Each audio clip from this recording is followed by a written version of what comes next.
एक एक्टर जिसने बॉलीवुड में सबसे ज्यादा 100 करोड़ फिल्म्स दी हैं, वही एक्टर्स पिछले कुछ सालों में एक के बाद एक फ्लॉप दे रहा था और फिर भी प्रोड्यूसर्स उसके पीछे करोड़ों का पैसा क्यों लगा रहे थे। आखिर क्या है अक्षय कुमार का बिजनेस मॉडल? अगर आप आम ऑडियंस से पूछोगे तो लोग कहेंगे अक्षय कुमार का टाइम अब जा चुका है, वो बहुत जल्दी जल्दी फिल्में बनाते हैं और उनका चार्म खत्म हो गया है। लेकिन अगर आप बॉलीवुड के बड़ी प्रोडक्शन हाउसेस और फाइनेंस डिस्ट्रीब्यूशन नेटवर्क के रजिस्टर उठाकर देखेंगे तो आपको पता चलेगा कि ये एक्टर आज भी इंडिया का सबसे बड़ा फाइनेंशियल एसेट्स में से एक है। Think about it. एक तरफ उनके पास पूरे इंडियन सिनेमा में सबसे ज्यादा 100 करोड़ नेट डोमेस्टिक ग्रॉसर देने का रिकॉर्ड है। उन्होंने सलमान खान को 17 और शाहरुख खान के 10 फिल्म वाले टैली को पीछे छोड़ दिया है। पर दूसरी तरफ वही अक्षय कुमार पोस्ट पैंडेमिक एक ऐसी फेज से गुजरे जहां उनकी बड़ी बड़ी फिल्म्स बॉक्स ऑफिस पर 25 से 30 करोड़ का लाइफ टाइम कलेक्शन भी नहीं निकाल पा रही थी। क्या ये किसी सुपरस्टार का परमानेंट डाउनफॉल था या फिर एक बहुत ही कैलकुलेटेड बिजनेस स्ट्रेटजी जिसे हम आम लोग समझ ही नहीं पाए? आज के इस डीप डाइव वीडियो में हम डाइसेक्ट करेंगे अक्षय कुमार का मीटियोरिक राइज, उनका ब्रूटल पोस्ट पैंडेमिक फॉल, उनका हाईएस्ट ग्रॉसिंग फ्रेंचाइज का इकोनॉमिक्स और सबसे इंपॉर्टेंट उनका direct box office comparison with Shahrukh Khan and Salman Khan. Video को एंड तक देखना क्योंकि आखिरी सेक्शन में जो कैलकुलेशन है वो आपका बॉलीवुड को देखने का नजरिया बदल देंगे। लेट्स डिकोड द खिलाड़ी। Section 1, the meteoric rise. Akshay Kumar की स्टोरी किसी फिल्मी स्क्रिप्ट से कम नहीं है। Zero film lineage, no industry godfathers और ना ही कोई स्टार किड वाला लॉन्च पैड। बैंकॉक के रास्ते मार्शल आर्ट सीखते हुए जब इस बंदे ने हिंदी सिनेमा में कदम रखा तो इंडस्ट्री के पास उन्हें देने के लिए सिर्फ एक चीज थी, लो बजट एक्शन मूवीज। लेकिन 1992 में आई फिल्म खिलाड़ी और वहां से राजीव भाटिया बन गए बॉलीवुड के परमानेंट एक्शन इंजन। 90s का दौर ऐसा था जब उन्होंने पूरे डिकेड को अपनी हाई ऑक्टेन फ्रेंचाइज से डोमिनेट किया। सबसे बड़ा खिलाड़ी, मैं खिलाड़ी तू अनाड़ी, इंटरनेशनल खिलाड़ी। लोगों के लिए अक्षय कुमार का मतलब था बिना बॉडी डबल के धांसू स्टंट्स करना, बिल्डिंग से कूदना और हेलीकॉप्टर पर लटकना। लेकिन स्टारडम की सबसे बड़ी दुश्मन होती है टाइप कास्टिंग। 90s के एंड तक आते आते लोग उनके एक्शन से थोड़ा कंफर्टेबल हो चुके थे और यहाँ अक्षय ने खेला अपना पहला बड़ा गैम्बिट, द कॉमेडी पिवट। साल 2000 में आई प्रियदर्शन की हेरा फेरी। फिल्म का बजट था सिर्फ 7.5 करोड़ और उसने कमाए 57.4 करोड़। इस एक फिल्म ने पूरे मार्केट को हिला कर रख दिया। अक्षय ने प्रूव किया कि उनकी कॉमिक टाइमिंग, उनका डिलीवरी और उनका बॉडी लैंग्वेज उन्हें इंडिया का सबसे बड़ा फैमिली एंटरटेनर बना सकता है। गरम मसाला, भूल भुलैया और वेलकम 2000 के इस एरा में अक्षय कुमार ने थिएटर सीट्स को लाफ्टर काउंटर में बदल दिया था। बट वेट, कहानी यहाँ खत्म नहीं होती। 2010 में उन्होंने अपना तीसरा रूप दिखाया, the social and patriotic hero. उन्होंने देखा कि देश का मूड बदल रहा है, ऑडियंस अब रियल लाइफ हीरोज और अनसंग स्टोरीज देखना चाहती है। उन्होंने back to back Airlift, Baby, Mission Mangal, Toilet, Ek Prem कथा और पैडमैन जैसी फिल्में दिन रात शूट किया। ये वो फेज था जब अक्षय कुमार एक प्रोडक्शन मशीन बन चुके थे। Minimum budget, high social message, solid return on investment और एक फिक्स शेड्यूलिंग विंडो। प्रोड्यूसर्स को पता था कि अगर अक्षय कुमार है तो फिल्म नुकसान नहीं देगी। सेक्शन 2,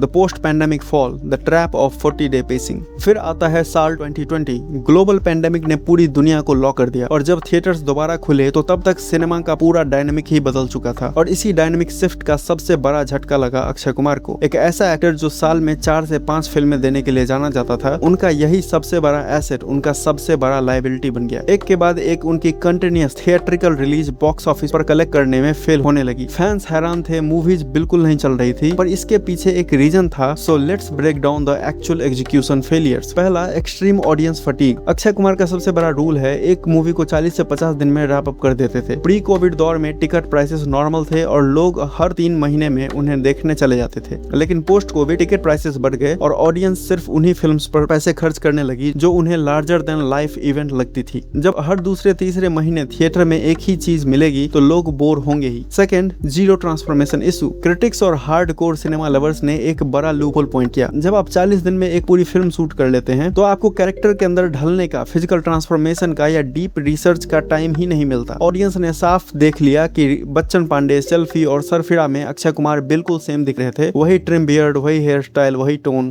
कैरेक्टर्स में कोई डेप्थ नहीं थी। Third, the death trap of remakes in OTT era. ये उनका सबसे बड़ा कॉमर्शियल ब्लंडर था। बच्चन पांडे, सेल्फी और सरफिरा ये सभी साउथ इंडियन रीजन हिट्स के डायरेक्ट रीमेक्स थे। पुराने जमाने में लोग ओरिजिनल्स नहीं देख पाते थे, पर अब स्ट्रीमिंग प्लेटफॉर्म्स पर हर बंदा ओरिजिनल फिल्म हिंदी डबिंग में पहले ही देख चुका था। ऑडियंस का कहना भी जायज था कि हम टिकट खरीद कर वही पुरानी कहानी दोबारा क्यों देखें। Section 3, the resurgence and franchise economics. लेकिन दोस्तों, अगर आपको लगता है कि खिलाड़ी का गेम ओवर हो गया तो आप मूवी मार्केट की सबसे बड़ी रियलिटी चेक को मिस कर रहे हैं। 14 कॉन्जिक्यूटिव फ्लॉप्स से ऊपर आने वाले इस एक्टर ने अपनी स्ट्रेटजी को साइलेंटली मॉडिफाई किया। He triggered what experts call the intellectual property party safety net. उन्होंने समझ लिया कि अगर स्टैंड अलोन एक्सपेरिमेंट फिल्म्स थोड़ी कमजोर पड़ रही है तो उनका सबसे बड़ा बचाव है उनकी cult franchise. Let's look at the hardcore recent data to understand this tactical comeback. The Housefull engine. Housefull 4 ने 260 करोड़ का वर्ल्ड वाइड ग्रॉस निकाला था, लेकिन उनका बड़ा बाउंस बैक हुआ हाउसफुल 5 से, जिसने डोमेस्टिक टिकट विंडोज पर 160.72 करोड़ नेट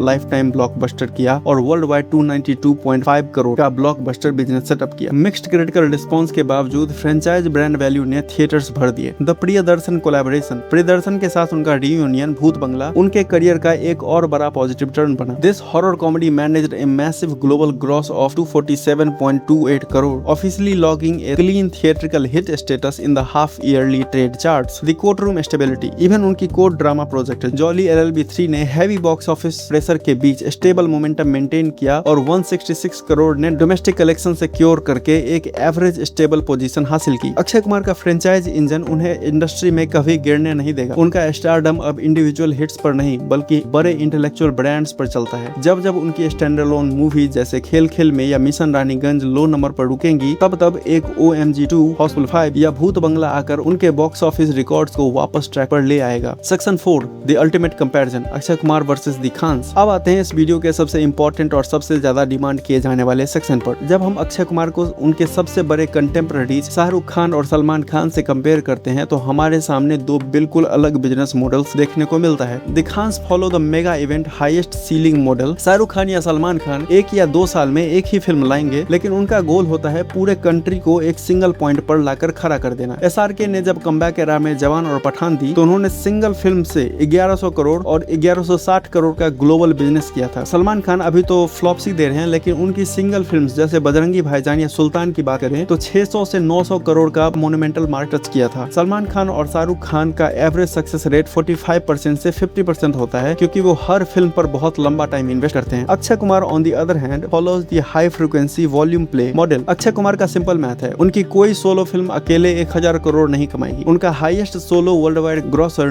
गुड न्यूज लगभग 318 करोड़ पर ही रुका था, लेकिन उनका मैजिक उनके फ्रीक्वेंसी में है। वो जहां खान्स के मुकाबले लगभग 30 से ज्यादा फिल्में कर चुके हैं, उनका करियर कम्युलेटिव ग्रॉस आराम से 8500 करोड़ के पार जाता है। इसका मतलब समझ रहे हो, अगर शाहरुख खान एक मेगा ब्लॉकबस्टर फिल्म से 1100 करोड़ कमाता है तो अक्षय कुमार उनके बराबर पहुंचने के लिए 4 से 5 अलग अलग फिल्में मार्केट में उतार देते हैं। बॉक्स ऑफिस नंबर्स के लिए अप एंड डाउन चलता रहता है, क्योंकि उनकी कंटिन्यूअस साइकिल से exhibition industry, single screen owners और स्पॉट बॉयज का घर चलता है। उनका सक्सेस रेट भले ही हाई वॉल्यूम की वजह से 30% के आसपास हो, पर उनका सिस्टम कैश फ्लो को रुकने नहीं देता है। Section 6 why do producers still hire Akshay Kumar despite so many flops. Bollywood में अगर एक फिल्म फ्लॉप हो जाए तो डायरेक्टर्स गायब हो जाते हैं और बड़े बड़े स्टार्स का करियर फ्रीज हो जाता है, लेकिन इंडस्ट्री में एक ऐसा एक्टर है जिसका इन पर कोई असर नहीं होता। पिछले कुछ सालों में अक्षय कुमार ने बैक टू बैक कई बॉक्स ऑफिस फेलियर्स दिए हैं, लेकिन इसके बावजूद उनकी डेट्स पैक्ड है, उनका स्लेट फुल है और बड़े बड़े प्रोड्यूसर्स आज भी उन पर सैकड़ों करोड़ लगाने को तैयार हैं। आज हम बॉलीवुड के उस बिजनेस और कोल्ड हार्ड मैथ को समझेंगे जिसकी वजह से प्रोड्यूसर्स इतने फ्लॉप होने के बाद भी अक्षय कुमार को हायर करते हैं। इसका सबसे बड़ा रीजन है उनका लाइटनिंग फास्ट काम करने का तरीका। जहां बाकी बॉलीवुड ए लिस्टर्स एक फिल्म के लिए 100 से 200 दिन मांगते हैं और एक प्रोजेक्ट को 2 साल तक खींचते हैं, वहाँ अक्षय कुमार अपनी फिल्म्स को इंडस्ट्री के ज्यादातर ए लिस्टर्स स्टार्स के मुकाबले काफी कम टाइम में कंप्लीट करने के लिए जाने जाते हैं। कई प्रोजेक्ट्स रिपोर्टेडली 40 से 60 दिन के शूटिंग शेड्यूल में रैप हो जाता है। वो सुबह 4 बजे अपनी दिनचर्या शुरू करते हैं और शाम होते होते शूट रैप कर देते हैं। बॉलीवुड में जहाँ प्रोडक्शंस अक्सर डिले होते हैं, अक्षय रेयरली कोई प्रोडक्शन डिले करते हैं। अब प्रोड्यूसर के लिए टाइम इज मनी। फिल्म बनाने के लिए मार्केट से करोड़ों का लोन लिया जाता है और अगर शूट लंबा खींचेगा तो इंटरेस्ट का बोझ बढ़ता जाएगा। ब्रेकनेक स्पीड से शूट करके अक्षय डेली ओवरहेड कॉस्ट को बहुत कम कर देते हैं, जिससे प्रोड्यूसर्स के लिए प्रोडक्शन रिस्क काफी लोअर हो जाता है। लेकिन क्या हो अगर थिएटर में कोई टिकट ही ना खरीदे? यही पर आती है मॉडर्न बॉलीवुड की बिजनेस स्ट्रेटजी जो इन्वेस्टर को सेफ रखती है। फिल्म थिएटर पहुंचने से पहले ही उसके बजट का एक बड़ा हिस्सा रिकवर हो जाता है। अक्षय कुमार सैटेलाइट और OTT डील्स के लिए सुपर रिलायबल हैं। स्ट्रीमिंग नेटवर्क्स और टीवी चैनल्स को ऐसी फैमिली फ्रेंडली और रिकॉग्नाइजेबल फेसेस चाहिए जो घर पर बैठी ऑडियंस को अट्रैक्ट कर सके। थिएटर में फिल्म फ्लॉप हो तो भी अक्षय कुमार की मूवीज OTT पर बढ़िया चल जाती है, इसीलिए प्रोड्यूसर सिर्फ थिएट्रिकल कलेक्शन नहीं देखते, वो टोटल रिकवरी मॉडल देखते हैं। ये प्री सेल्स डील्स प्रोड्यूसर्स के लिए एक फाइनेंशियल इंश्योरेंस पॉलिसी की तरह काम करती है। इसके अलावा उनकी एक साल में मल्टीपल रिलीजेस की वजह से स्टूडियोज का कैश फ्लो इंप्रूव होता है। एक ही बड़ी फिल्म में सालों तक अपना पैसा फंसा कर रखने के बजाय प्रोडक्शन हाउसेस कुछ ही महीनों में मल्टीपल प्रोजेक्ट्स को प्रोड्यूस, सेल और लिक्विडेट करके अपना प्रॉफिट निकाल लेते हैं। और सबसे आखिरी और बड़ी बात उनकी फ्रेंचाइज वैल्यू। जब उनकी स्टैंड अलोन या एक्सपेरिमेंटल फिल्म्स नहीं भी चलती तब भी हाउसफुल, वेलकम और जॉली एलएलबी जैसे लेगेसी ब्रांड्स की वजह से ऑडियंस थिएटर दौड़ी चली आती है। स्टूडियोज उनकी डेट्स ब्लॉक करने के लिए उनकी छोटी मूवीज को भी फाइनेंस कर देते हैं ताकि उन्हें उन मेगा ब्लॉकबस्टर सीक्वल्स का हिस्सा मिल सके। At the end of the day Bollywood सिर्फ एक आर्ट नहीं है,